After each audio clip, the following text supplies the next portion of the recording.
Good afternoon and welcome to your favorite weekly current affairs program, 60 Minutes Nigeria. My name is Ego Sagbolao. It promises to be another exciting package today.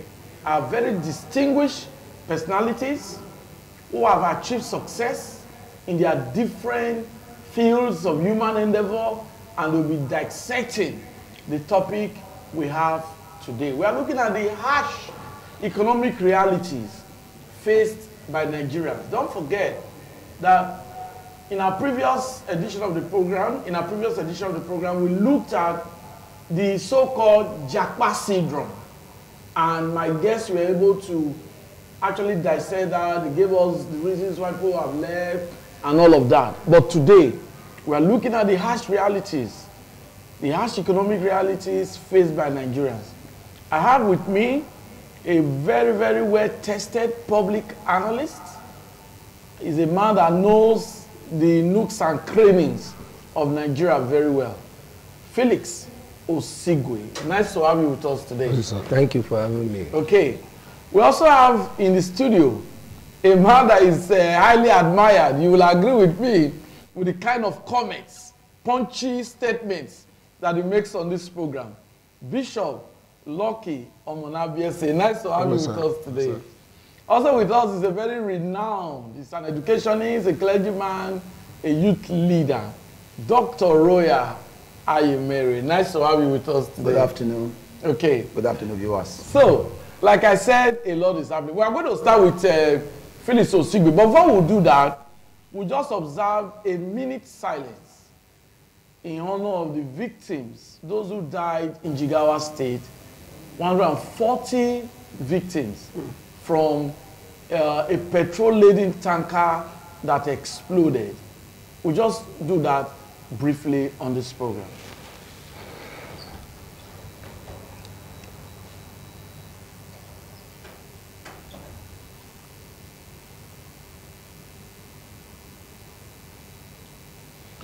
May the soul of the departed rest in peace.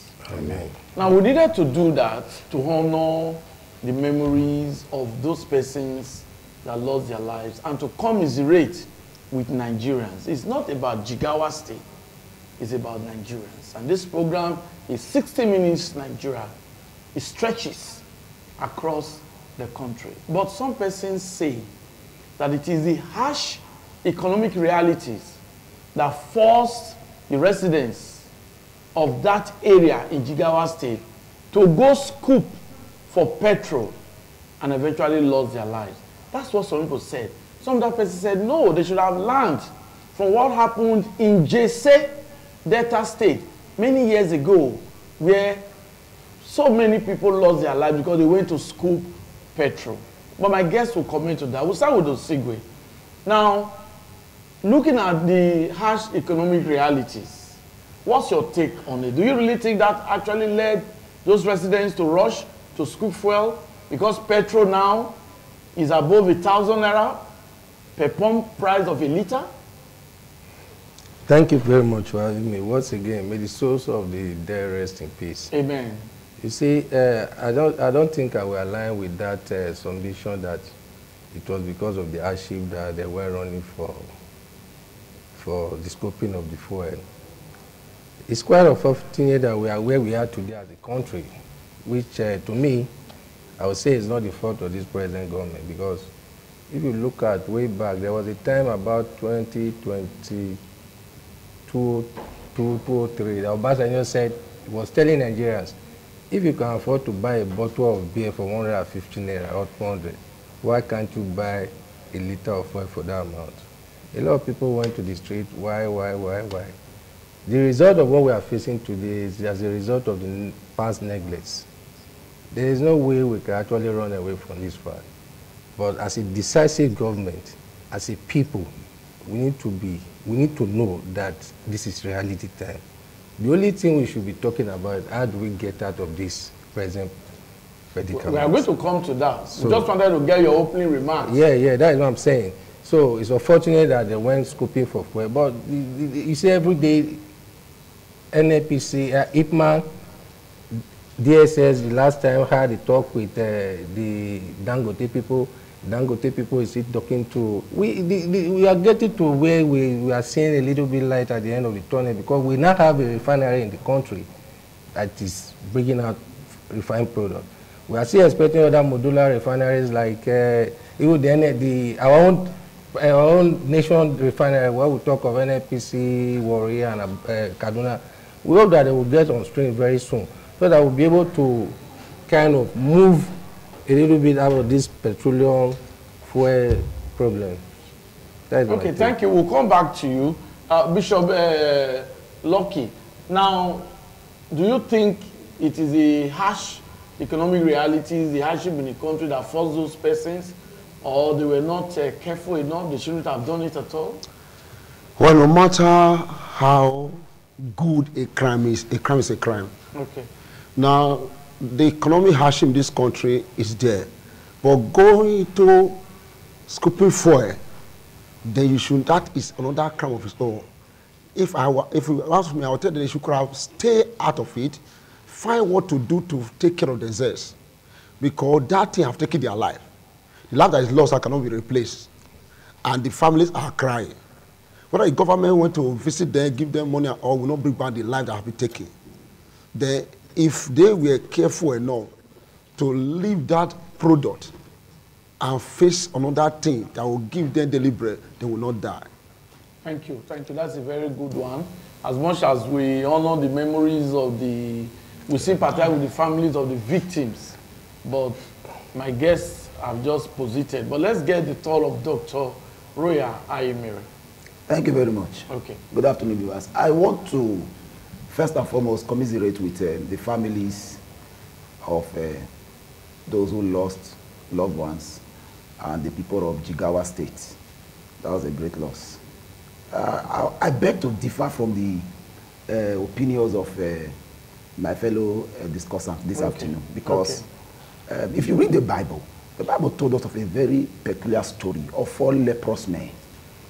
There's a man by the name Prophet Elisha. He said, by this time tomorrow, there was famine in the land. There was scarcity of food.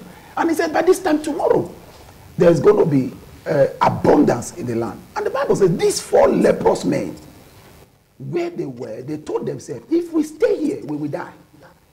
If we go to the city, we die. Let us go to the enemy's camp. The choices at the enemy's camp is if they kill us, we die.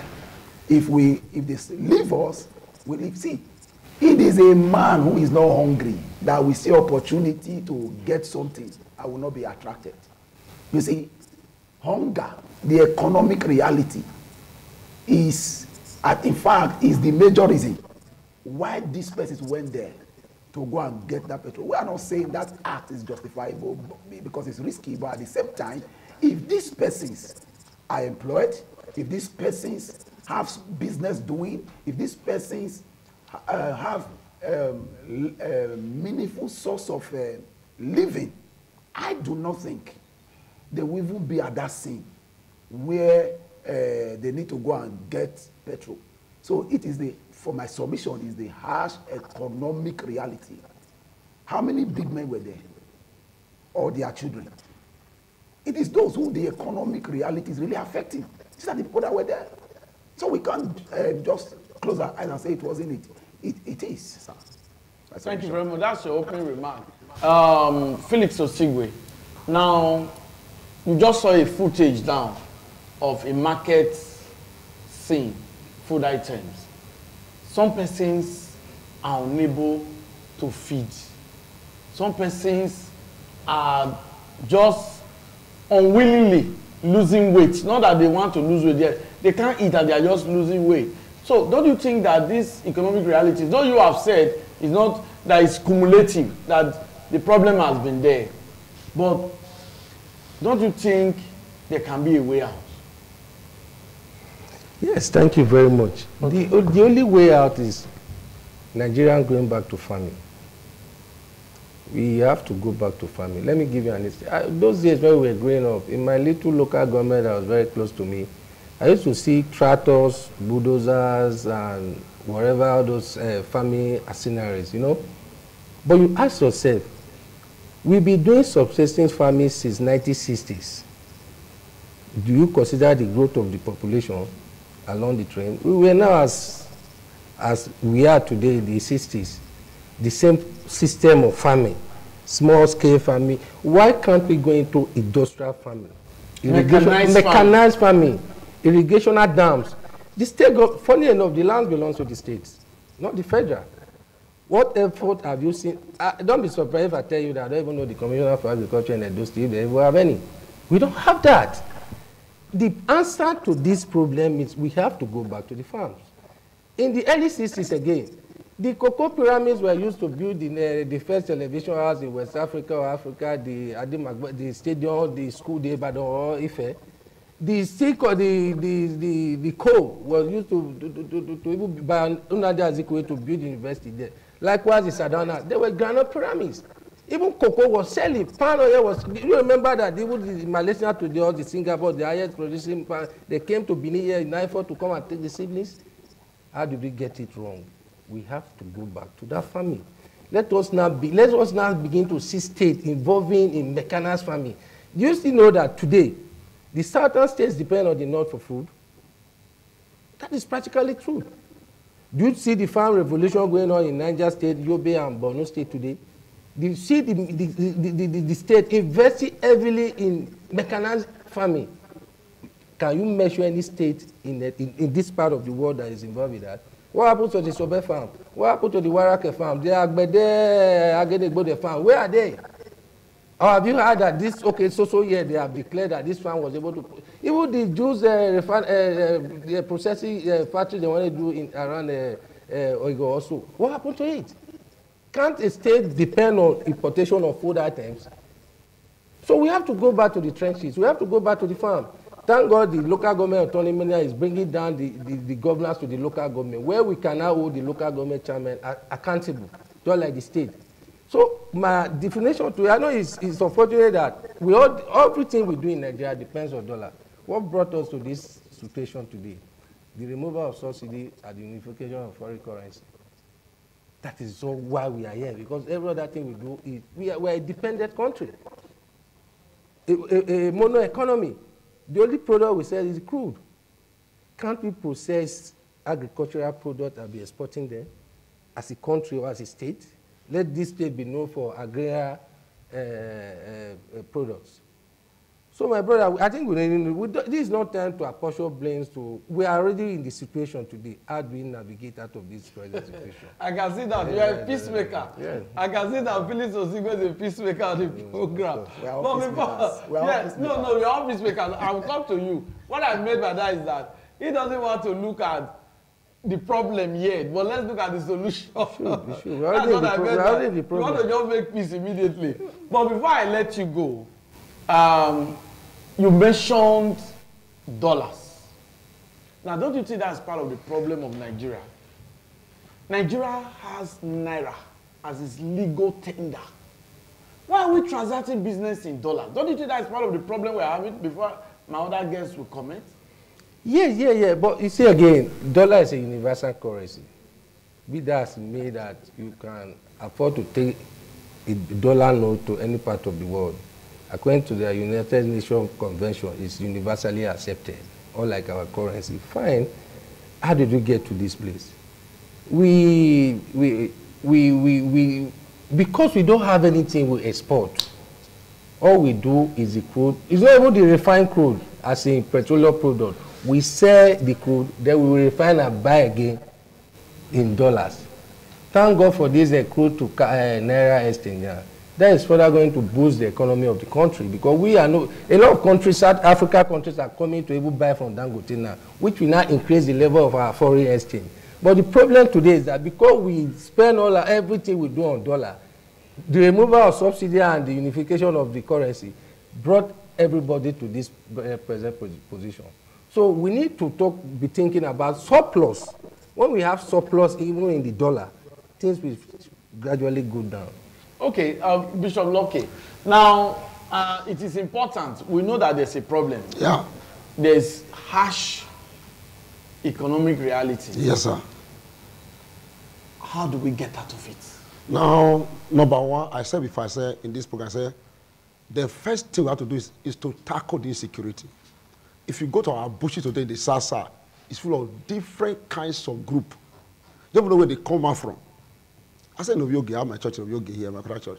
Sometimes in the night, you see some funny looking human being with bike, dressed like commandos, driving along the bush path in the night. And some people are being kidnapped. You don't know where the people came from. Now, if insecurity is tackled, then we will all go back to go back to farming, make our farm, government made their farm, there will be surplus of food around our locality. Then, after that one has been solved, then we will now come back to the federal base, our federation economic system, moving our economy from dollar to naira. I said before, I said, our economy had been dollarized long ago. And when it started, we were just thinking it's a child's play. Now it becomes a problem we cannot solve. I said before, I said, the foreign countries, the foreign nations have decided to put us in a slave as a meta-slavic people. Then we are free, but we are not free. They do business for us. They run our nation for us. Through their policies, we flow. And if you look at the way we get our president done in Nigeria, they will bring our president to Charter's house, interview all of them individually, and look at the one that follow their policy, and work with that one secretly. We vote, but when the things are going on, we are no longer there. They run the show on the other side and give us what we cannot defend. Yes. That's what we get aside this situation. Then our president, I said that with respect to Mr. Bola Tinubu, the man is giving a long-term economic policies without thinking of how we survive before then. He is thinking in the next 10 years we shall be like this. Then how do we get to the 10 years? No food, no security, no water, no light. Nothing is happening. Then how do we get there? Then we have to look for a way to give us short-term, not palliative, not 2 rubber of rice. Remove security from the bush. Give us spirit to do it. We Sasa are not lazy. Yes. We are very hardworking person. I told you in South Africa last year, I said, Nigeria is the most encouraged people in the world. We Nigerians. We can survive anything. I told you guys, I said, if when we pass through in our country, we pass through, we run. I said, therefore, we only have leaders who do not have what it takes to understand the short term and the long term, how to make it work. That's why we are suffering today. Thank God for Dangote who give us a refinery. We praise God for him, but there's a problem.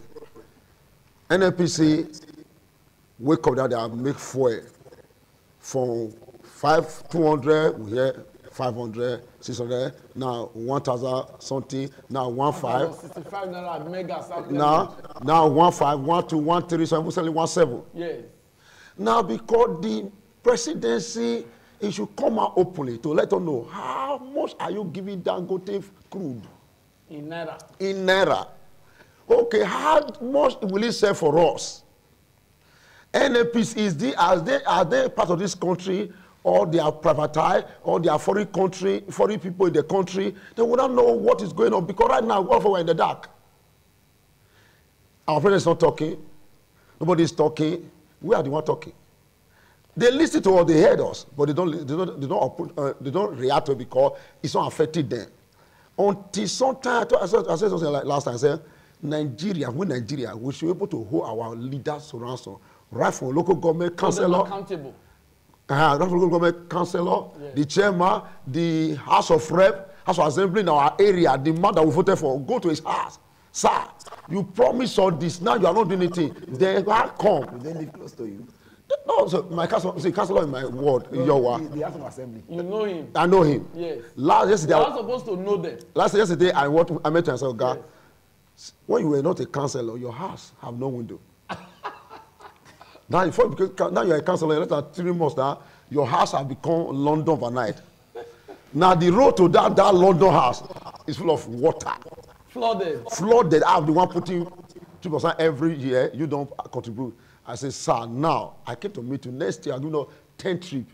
Good. And I'll hold you responsible. And if you drag the matter, I'll carry it to ITV, go and finish in ITV. Very good. It's okay, Bishop, no be quarrel. We don't do quarrel over this matter at all. Please, I'll give you the 10th trip. Please hide me. As I won't hide you, I'm going to hide you. Don't worry. God bless you, sir. I like that. Now, Nigerians should hold their leaders accountable. That's what Bishop has just said. It's not by fighting. I said it just now. My guests, they are all peacemakers. Dr. Roya is a peacemaker. Bishop Lucky is a peacemaker. Felix Ozigwe is a peacemaker. And they have just said it. Bishop has just said it. He met his counselor. And politely, the counselor has pledged, I will do this, I will do that for the community. Our leaders are supposed to ensure that the people enjoy the dividends of democracy. That's the reason they are voted into office. But when you have a docile population, a docile society, nobody wants to talk.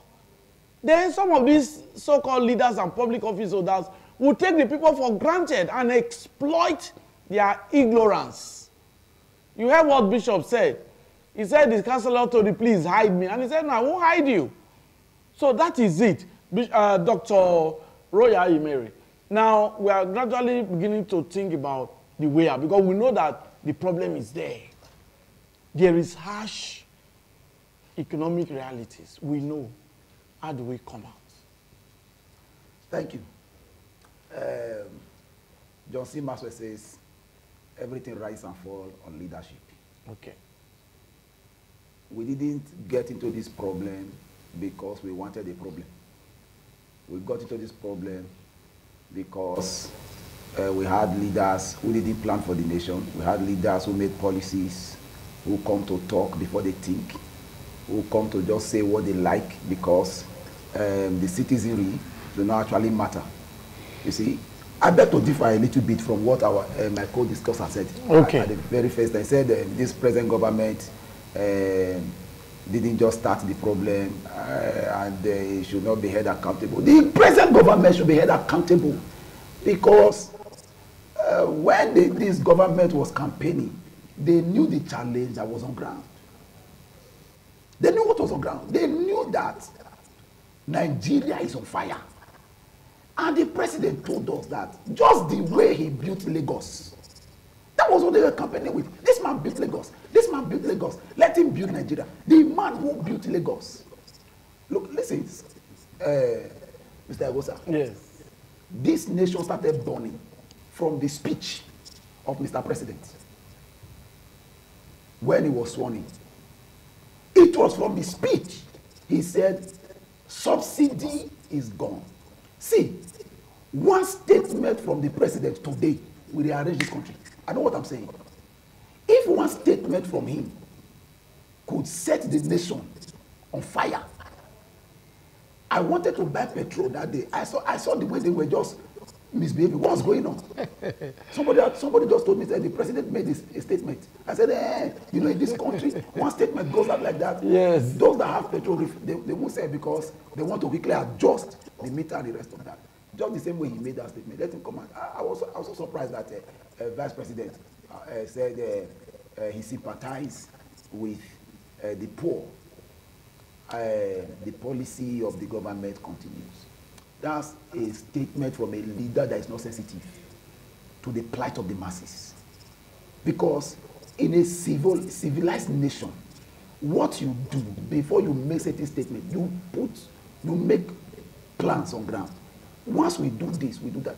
For example, look at where we are. The nation is on fire. You have 5 million naira now, you are good as broke. Because if you convert it to dollars, it's nothing.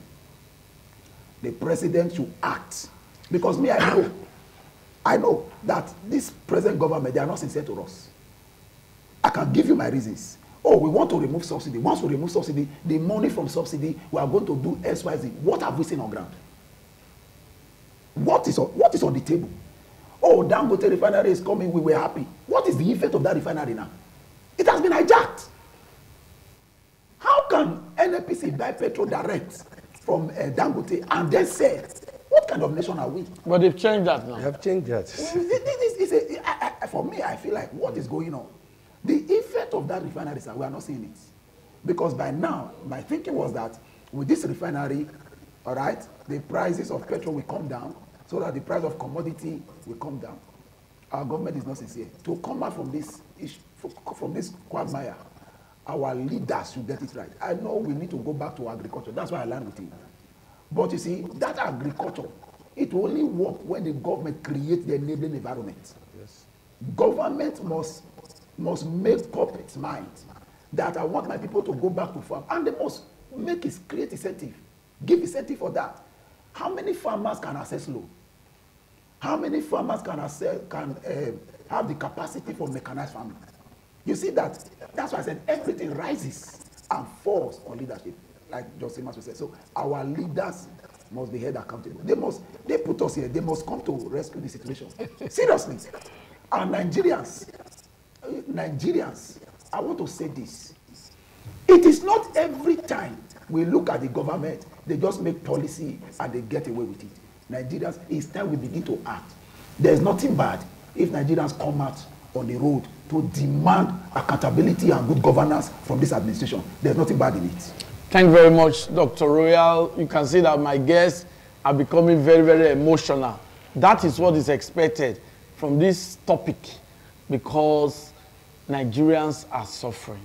And the government has acknowledged that. The presidency has also made it clear that the NNPC is just like a private company. It is. And that they cannot tell the NNPC the price, they cannot set price for petrol, because NNPC is a limited liability company. Yeah.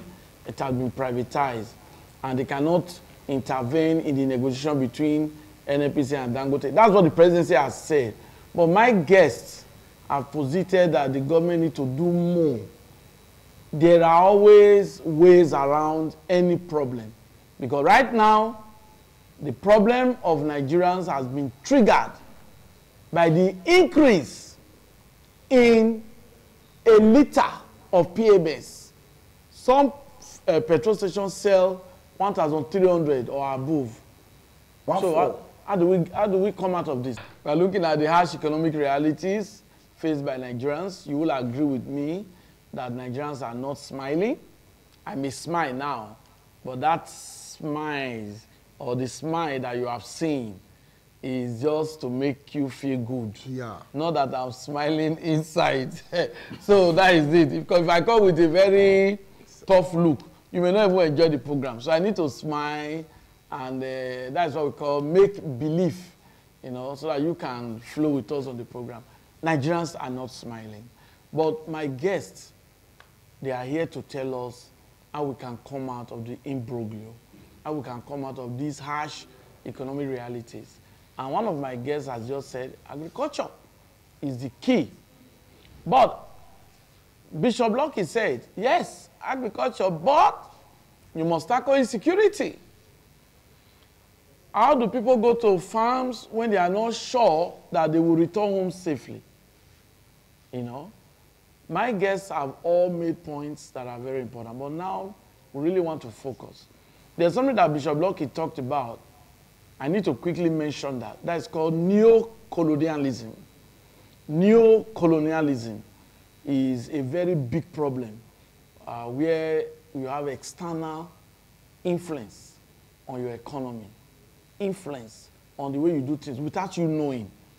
They won't come out openly, but behind the scene. He mentioned that, and that's another problem that has created some of the problems we have. Some persons believe that even conflicts in Nigeria needs to be investigated if there are external factors fueling all those conflicts, so you can buy weapons from them, so you can listen to them, and all of that. So it falls under that neo-colonialism, as a field of study.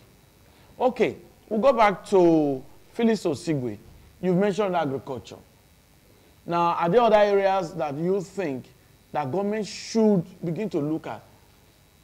Because my guest said the statements of President Bola Tinubu the day was inaugurated, and he said fuel subsidy is gone forever. Before he left the inauguration venue, the price of PMS has triggered up in a way that Nigerians started feeling the pains immediately. So, looking at all of this, are there other areas you think government should begin to look at to do a quick fix? Yes, thank you very much. I think the government should ensure that our refineries are working. Because the problem we have right now is not about that we are not producing, Dangote is not producing this fuel for the country, but we have a problem of surplus. And that brings me back to the issue of the Jigawa we were talking about. If there were surplus supplies of fuel in that community, nobody would have been running to go scope fuel. It was the shortage. And if, with the competition coming up now, Dangote refinery running, modular refinery being able to access crude from the government direct, then peradventure our refineries are coming on board, I think that will go a long way in affecting the prices of fuel, because it's going to be like the economic nazi of supply and demand. When the supply is much in the market than the demand, you definitely see everything will be coming. It's just a simple economic policy. Though I'm not here to go forth for the government. Let me come back to the states. At the event of the removal of fuel subsidy, there was an increase, a corresponding increase in the state, in the revenue going to the state. Though peradventure we don't have any local government, because the state government has so much of the local government. If not for this new local government autonomy that they are rushing to have elected, whether good or bad, they want just to have a local government in place so that they can access the money. We have not been having local government. But those states we have elected local government. Yeah, thankful. That's what I'm saying. So many other but that was before even the autonomy was allowed. So many other states that were not having elected. Yeah, exactly. There are some other states. Yes.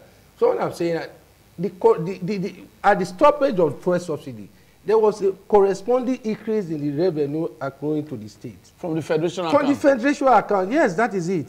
What have the states been able to do? Okay, this government had a clear policy. We are going out of fossil oil, we are going to fossil fuel, we are going to CMG, compressed natural gas, we want to do e-vehicles. How many of the states have been able to purchase enough either CMG buses to alleviate the problem? Because they told us that a kilowatt of CMG is about 200 naira or 230. You imagine that, compared to buying a liter of fuel for 1,000 something. If the state government, not even ordinary people now, the state government can even afford with what they are getting. Do you know a state government has almost 700 to 800 million a month for security vote? Is there civil war in that state? Are they fighting every day in the state? So imagine a state governor that is staying for 4 years, collecting over 800 million naira for just security vote, which is not accounted for. Then what of the internally generated revenue? What have you been able to do to equally affect the lives of your people? Now, thank God, the federal government is coming up with an idea of this consumer something corporation, that you as a private individual working in ITV, you can take your car to a conversion center. They will do that for you. They will not structure, okay, at the end of the month, this is my salary. Be removing social amount to be able, you understand, just to further encourage people from going out of the fuel, the petrol problem. But my question is that, what has state invested in alleviating the sufferings of the people? With all this humongous money we hear that they have collected, of course they are collecting money every month from FAC.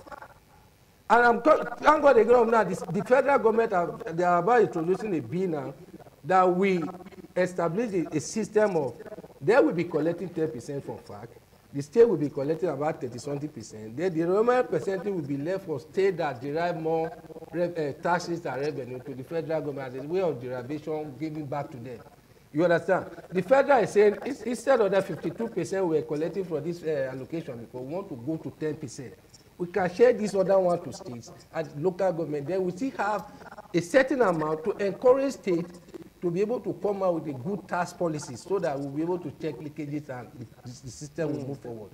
The federal government have been giving palliative, though we are not a country of palliative, because by the grace of God today, Nigeria is a very rich country.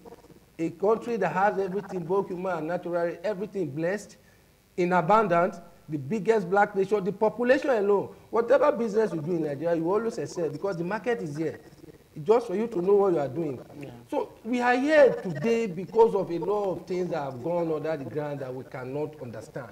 But thank God, I am not holding for the president. God made reference to say the president. No, the man said he does galala, he does sway, that is ready for the problem. Yes. You define a leader by the decision he has taken and is ready to defend it. You said the vice president said, we know Nigerians are sorry, we are pathetic, we are all of us we know, but these policies must stay true. But let me come to Bishop now. My only problem is the executional time lags. Why the delay? The federal government promised us even when they knew that 3,000 CMD cars, buses will be distributed. Where are the CMD buses?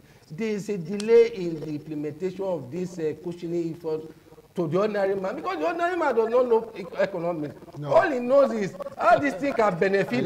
Is the loaf of bread now 500? Yes. Okay, that was sweet. That's what they want to hear. Not the grammar. This grammar by CBN, by the authority, is even me. They are trying to understand what is going to go. And the delay in the implementation of this palliative or whatever, let us see the CMGs bubbling. Let it be affordable to the people. Let us see the electric vehicle moving. Then on the side of where encourage the modular refinery, the private owned refineries. I think they do. We have like 2 modular refineries. Give them cool. Let them begin to chalk out the fuel. And there will be competition. You go to stage, you see, they will be begging you to come and buy. You understand? Now with the removal of subsidy, you cannot see a Petrol now taking fuel to Libya, because who is going to pay it? When they were forced, they were afraid to smuggle these things to the neighboring country because they know that it's not their pocket. We just need to do what we need to do to get out of this situation. The state government should highly be involved. They are equally receiving, they are benefiting for the removal of subsidy. In surplus, what is the effect to what the ordinary Eduma? I was expecting the governor now to have buses that are buying Oluku, Sapele Road, at least get the buses for the people at a cheaper rate. Ensure that you can even get the conversion center for the government people or wherever. Let the state be functioning, let the people be happy. The problem we have today is transportation. Transportation of people, transportation of finished goods or agro products from the farm to the city. Because by the time the woman goes to buy corn or something around my village coming back to Benin, the transportation of BLO is even making to sell a very high margin so that she can be able to have something for herself. So it's the problem of transportation. I know the roads in those states are very bad. They are very bad, especially where I come from. When I'm going to the village, I pass through Sobe, for a journey of 1 hour, 30 minutes, I'm taking 4 or 5 hours on the road. So there should be, transportation should be solved to an extent. Then let us see how we can begin to pass the roads so that the people can move freely and goods can move freely. Thank you very much, Lucky Osigwe. You just mentioned something that I need to give you the right term. For those who understand economics, it's called cost push inflation. You understand? Yes, so that is the problem. When the farmer intends to bring his goods, there are some off-takers.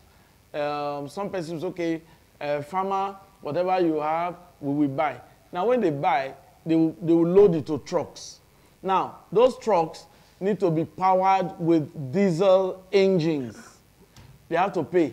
Now, at the time it gets to the city, they will add the cost of transportation to what they bought. So it's called cost push inflation. And that's why we're having a very serious inflationary trend in Nigeria right now. Food items. It's a big problem. Bishop Lucky, you talked about tackling insecurity. Now, in your own opinion, apart from the insecurity, which other areas do you think that government should begin to look at to ameliorate the plight of Nigerians? Because the thing is really biting hard. Well, after insecurity, next thing government have to go into farming. Okay. Government, when I was very small, those days, before I was an agricultural officer, they have their farm. They go to farm, they will make farm, share food for people here and there. But today we don't have such farms. Government should go to farm. This is government-owned farm. Yes, then when they harvest their crops or their products, they subsidize for the people. By so doing, those people who are doing individual farming, their price and all will go down if the road is motorable. Yeah. Because if you have farm and there's no to bring the product to the city, there's a problem. Because the difference between the rural and the urban, the rural area is too big. If I'm going to my village now, because there was 30 minutes, now it's 2 hours. Because the road is very bad. Not because we have no government that will do it, because most of people that are giving the contract to, they are eating the money. Number 3, the government should, when you vote for any person who won the election, when you enter the office, you are working for the people, not for your party. Okay. The problem we are having is that whoever win election in any state and they enter the position, everybody around there is party. And whether they know the job or not, they are there. Because he worked for me. I'm a governor doesn't now. This my brother, man of God, worked for me, and he doesn't know economy and make key commission of economy. What concern a pastor, a Bible teacher, and economy? Yes. Then I go say as a journalist, I put a ministry of justice or power. What concern a journalist and ministry of then because if you know they can't deliver anything. Yes. They don't know the job. Exactly. And that's what is affecting this country. That day I was listening to the news that the CBN governor also that they says an engineer. I said, what concern engineer and bank? What is going to do there? That's a wrong appointment because it's a member of such a party. If all this area is analyzed and cleared, I am telling you, Nigeria is the best country to live. I travel around almost African country. I tell you, Nigeria is the best country to live. I've been to a country in Africa that you can't sleep because of their hostility. They don't love you. They don't have that love we have in this country. Yeah. Nigeria, you see Nigeria, we have Chad, we have Malians, we have Cameroonians, we have all the people are here. And they are not disturbed. Nobody is stopping there. But in that country, I was last 2 weeks I was in Ghana. Because I forgot my one of my ID card that make me an ambassador of peace. Okay. They stopped me at the Ghana airport. I said, no, you need to show us how you become like this. I have to say, okay, go eat. And after the Ghana man said, in my country, your people will flew down. Nobody asked the question. You are holding me. He said, you know, Nigerians, we are no bad name. We are the John of Africa. Just like people just look at us and look at way to intimidate us because our leader choose to be so. If us this area are clear, sir, there will not be problem in this country. We have government fund. Just like when I was very small, my father was agriculture officer, level 12. We don't buy anything for the market. He will say he will give us rice. He will say government rice. That they have a Kobe and government rice. But today they have no government rice. Those they will have government yam. Government, everything was just government. I have a father that I never had lack anything. But now, it's a different ballgame. Because those areas have disappeared gradually. Yes. It's not because of anything, because the government we are having now, they push our economy, they carry our money, go to foreign country. When I was gone last week, last 2 weeks, I saw a company owned by a Nigerian politician. I said, Nigeria. He said, yes, Nigeria is not this company. And the guy told me, say, it's your brother. He employed 800 people in that place. If he had a company in this country and he employed 800 person who are graduate out of the labor market, the issue of enrollment will also reduce. If you go to African country, you see our big people having big companies in this African country. So we are refineries. Because we are not talking. My prayer that every day that God should give us a sound and a rugged leader who will become president of this country, who will go and make a law that will say everybody should establish in this country. Like I'm in Edo State, I'm a pastor, I have about 20 workers, I have farm, I have about 30 workers. Last week I told my member, I said, since the fuel have increased now, I had to wake up to church. So I said, okay, I choose to buy 4 buses. I'll fuel it every Sunday. Carry the truck flow. They say, I say, yes. You don't have cars. I call my son who will work in inflation. I say, okay, I'll be, every Sunday, I'll be giving them fuel for 4,000. At least, if you want to buy more than that, that's your cup of tea. You have tried. Then, so that those people, the church can also help. I have a welfare in my ministry. We have trained about 1,800 people in school. We have about 7 now in Uniben. Train them, pay. They are orphan. We don't know where they come from. So that they should leave the street. Because when the child is trained, have form of education, and he's sound, he know what he's doing, he will focus what he do. But when you raise up a child from the street, live in the street, grow in the street to my age, you're going to become agbero. Be carrying gun. Because most of the people that are using to distort the peace of this country, they are people like us. But they are not trained, they are not exposed. They are so timid, they are so loose. 1,000, I was just to this place just now, I met a young man. Because of 1,000 naira, he slapped an old woman. And I said, no, I do that. He said, this 1,000 word is his life. I said, he says 42. 42, 1,000 word. 1,000 naira. I said, okay, I just have to, That's the terrible. old man, oh, he take 3,000. I dash you. So I said, no, Lord, I just dash him. Now pray for me. And I called the young man. He said his parents died when he was small. He never got to school. I said, God, if your parents died when you were small, you're supposed to also go to school and learn hand trade. Yeah. If it's mechanic, anything you can just do with your hand. But being in this market, causing nuisance. If you ask your son in school, say, what you have to do for a living? He will say, look at the name. Yeah. Look at his sound. Okay. When Bishop, this is great. When I finish talking with the guy said, can you help me? I say, come to meet me tomorrow in church. Yeah. I will take you to one retired Colonel Osaige, who is in charge of this Legion security and those things. Yeah. He will employ you. So you'll be working in one person's house. As a security. Than fighting this market. Okay. That will give your children a sense of belonging. Okay. God bless you, sir. Thank you, Bishop. Thank you. That was the personal experience of the Bishop, Lucky. And just letting us know the ills in the society and that you and I can act. We have a role to play. But Dr. Ayemere, now we are looking at the way out. We know there's a problem. Are there other areas apart from what we have said that you think we should look at? Yes, thank you very much. Okay. You see, if our government, our political leaders, they want this country to work, they know what to do. Okay. I said that to say this because if BEDC want to collect NEPA bill, they know our houses. Without you giving them address, they will come to your place. So as it is, some years back, Malaysia government sent people to Benin City, to Naifor to be precise. And they came to take seedlings from palm seedlings. Today, Malaysia is one of the highest palm oil producing nation in the world. This is a nation that plants. I know that what our president is saying is that he's planning at the rest of, but me, I also know that our politicians here, they are more interested in the next election than in the next generation. If they should send people, delegates to nations, we have Singapore, we have Malaysia, we have Kuwait, we have nations who were worse than Nigeria. They should go and look at how these places revamp their economy.